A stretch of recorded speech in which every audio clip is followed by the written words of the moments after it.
Samarbejdet med altanmontørerne synes jeg fungerede rigtig, rigtig godt. Altså, de kom, og vi snakkede på nogle af de første dage om, hvad skulle det ligesom ske, og så kom de jo ind i gården med deres kæmpe store lift her, og det fungerede fint. Vi tænkte, gud, de får aldrig nogensinde alle deres ting ind, men det magtede de altså uden de store problemer nede i gården og komme ind med det hele. Og så gik de jo ellers i gang med at først få lavet dørene hele vejen ned, og så lavet hul igennem, og så kom altanerne på, og vi fulgte sådan hele processen på ret nær hold, og havde også sådan rimelig tæt kontakt til dem, og de var jo mægtig søde og enormt hensynsfulde, og spurgte hver gang, hej, er I sikre på, at vi ikke kan tage skoene af? Og vi havde ligesom sagt, at nej, det behøver I ikke, og bare gå igennem. Så men de var meget, meget hensynsfulde og meget opmærksomme på, synes jeg, at de ligesom var i nogle andre menneskers hjem. Det er jo ikke altid sådan lige den opfattelse eller den oplevelse, man har med håndværkerne, men det synes jeg, de var utrolig gode til.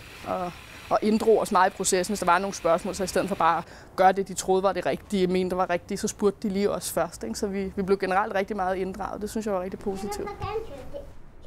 Efter man sådan har fået børn, så er det gået op for en, hvor indespærret man godt kan være i sin lejlighed om aftenen, når ungerne er lagt i seng, hvor man før måske kunne gå ned på torvet og sidde og drikke en kop kaffe, eller mødes med nogen og sidde ude og nyde solen om aftenen. Så mærkede vi i hvert fald sidste sommer, at det var helt fantastisk at have den her altan, hvor man kunne sætte sig ud om aftenen, når ungerne er lagt i seng, og drikke en kop kaffe, nyde et glas vin, hvad man nu har lyst til. Og have det der uderum, så man ikke føler, at man bare skal sidde op i sin lejlighed på 4. sal og være sådan helt indespærret.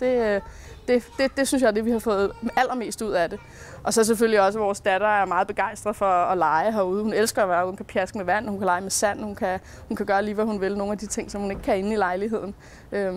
Så den tiltrækker bestemt også hende. Så snart vi åbner døren, så skal hun også med ud på altanen og er helt vildt efter at komme ud og lege. Så det er bare dejligt. Så vi nyder den alle sammen.